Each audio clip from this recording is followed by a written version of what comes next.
Well, for more, we're joined in studio now by International Affairs Editor here at France 24, Philip Turle. Philip, good to have you back with us. So first, in the last couple of minutes, the Israeli military, it's sounding sirens in two villages near the Gaza border, warning of possible Palestinian rocket attacks. This comes just minutes into this ceasefire. What can we take from that warning? OK, we've seen these images this morning of smoke rising above the sky from the Gaza Strip. The images you can see just to my left. We don't know when those attacks took place, presumably before the start of the truce, which came into effect at 6 o'clock this morning, Paris time. That's 34 minutes ago.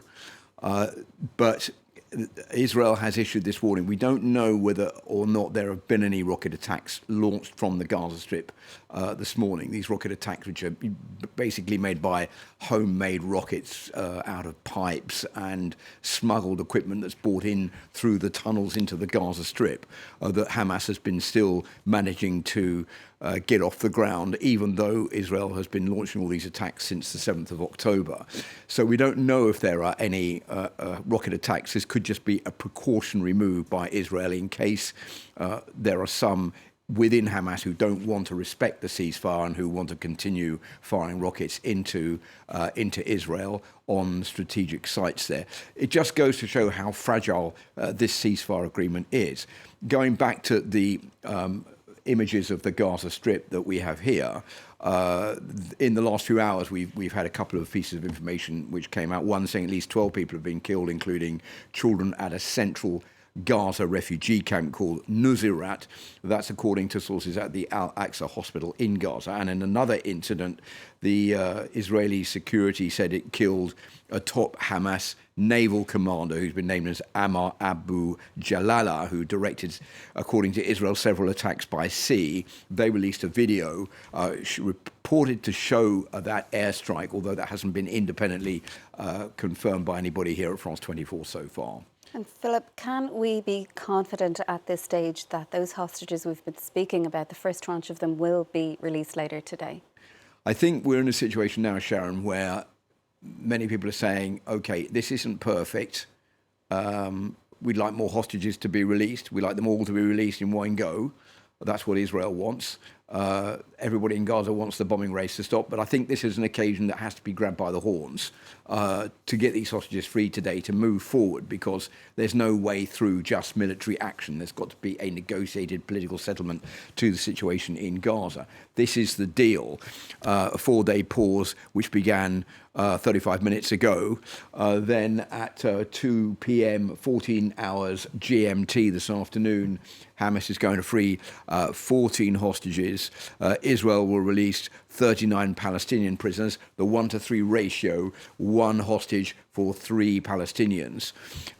And this is going to take place on a recurring basis over the next 3 days until those hostages have been released, those 50. Then there is scope for another 10 per day hostages to be released. If all goes according to plan over the next 4 days, then the ceasefire may be prolonged for more days afterwards to allow more hostages to come out.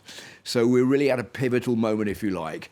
The ceasefire has come into effect. The hostages are due to be released this afternoon. There's a big gap between 6 o'clock GMT and 14 hours GMT. That's an 8-hour gap. A lot can happen in those 8 hours. So I think a lot of fingers are being crossed in both the Palestinian Territories and in Israel that there are going to be no hiccups and this hostage deal is going to go through. And Philip, how exactly is it all going to play out, presuming it goes according to plan? How will these hostages be released? Well, what we do know is that the hostages are going to be released through the Rafah crossing, which is situated in the south of the Gaza Strip, which is on the border with Egypt. That is where they're going to go through. They're going to be met by officials from the International Red Cross. You can see the Rafah crossing on this map. Then from there, they will go into Egypt, which is across the border. In Egypt, they will then get on board a plane and they will be flown into Israel, where they will be taken in for immediate a hospital examination before being reunited with their families, or reunited with their families as they are taken into hospital for an examination, just to make sure that they're okay. As far as the Palestinian prisoners are concerned, we're not too sure about what's going to happen there, but there are rumours that they are going to be released into the West Bank from Israel once they are taken out of jail. But there again, there is a lot of concern, I think, on the part of the Israelis. I was talking a bit earlier on this morning about the fact that the Supreme Court could have been contacted by members of the public in Israel to protest against the release of Palestinian prisoners, because there's a lot of concern in Israel itself that the last time that 1,000 prisoners were released in exchange for the freeing of Gilad Shalit, who'd been held captive by Hamas for 5 years, that many of those Palestinian prisoners who were released were involved in setting up the attacks that took place on the 7th of October. So there is a feeling, I think, in Israel that that this might be the start of something else that could be bad news for Israel in the long run. Philip, for now, thank you. That's our International Affairs Editor, Philip Turle.